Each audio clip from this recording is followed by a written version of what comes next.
naman po sa mga kapwa-empleyado po natin or sa mga employers, ito po nga hatid po nilang serbisyo, kundi ang good thing, maging yung mga nasa ibayong dagat, no? Yung mga overseas Filipino workers natin, alam po ninyo, hindi, bagamat wala po sila dito po sa atin po nga bansang Pilipinas, pero abot pa rin po sila. Meron pa rin po ito po mga extended benefits, extended na mga programa under naman po na sakop na ito po mga kababayan po nating Pinoy na continuous pa rin sa kanila po nga paghuhulog, mga kabombo. And ang isa po sa mga kainaman po ngayon, yung dividend rates po natin for our savings under Pag-ibig, ito maas din po ngayon. Ito pong interest, ano po na kung saan, ito pong regular savings po natin na 6.60% per annum po yan.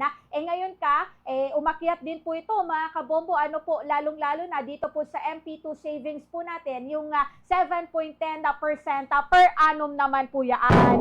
So talagang mas pinapaigting at pinapabuti na rin po nila ngayon, ano po, ito po nga ang mga benepisyo, mga programa para naman na ito po ay kapakinabangan at the end of the day na ito po mga empleyado po natin, tayo, saksi din po tayo dyan. Try na din po natin, mga kabombo, ito po nga makapag-loan na ano po sa Pag-ibig and talaga nga maganda, ito pong balik din po natin. Kasi walang duda naman po yan, kayo din lang po yung nag-iipon, di ba? Kung bagay, kinakaltas lamang din po sa atin po nga buwan ng sahod, buwan ng kita, mga kabombo. So, yung mga nag-worry po dyan na dahil halos wala na daw pong natitira sa kanila pong sahod dahil po sa mga kinakaltas, ano po sa inyo po, sooner or later, pwede naman po ninyong mapakinabangan po dyan, lalo na at mabilis na rin po ito pong pag-iipon na under po ng Pag-ibig.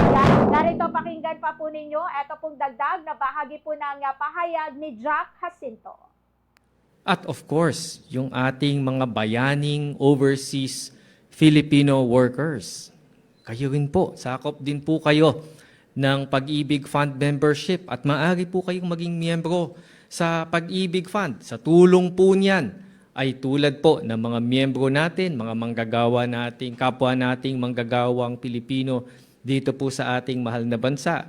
Kung kayo po ay overseas Filipino worker, kayo din po ay makakatamasa ng mga benepisyo ng Pag-ibig Fund dahil muli, sakop din po kayo ng Pag-ibig Fund membership. So ang sakop po ng Pag-ibig Fund membership, yung pong mga employed individuals, maging pribado, maging sa gobyerno, kasama rin po ang uniformed personnel. Kasama rin po riyan ang mga self-employed individuals. Katunayan, ang kabuang membership ng Pag-ibig Fund ay nasa around 29 million na. Kasama diyan yung mga medyo hindi naguhulog sa Pag-ibig Fund over the past 6 months. Kung kayo po ay isa doon sa mga nanonood po ngayon sa Facebook o sa social media, pwede po kayong maghulog sa Pag-ibig Fund. Kahit po on a voluntary basis, pwede po kayong maghulog dyan kung wala po kayong empleyo, kung wala po kayong negosyo, pwede nyo pong ipagpatuloy ang inyong paghuhulog sa Pag-ibig. Ngunit sa kasalukuyan, yan po ang number of active members ho natin. 17 million na po tayo. Pagdating naman po sa mga pautang, sabi ko nga po kanina, yung pinagsama-sama nating ipon ang paraan natin upang maghatid ng benepisyo sa ating mga miyembro.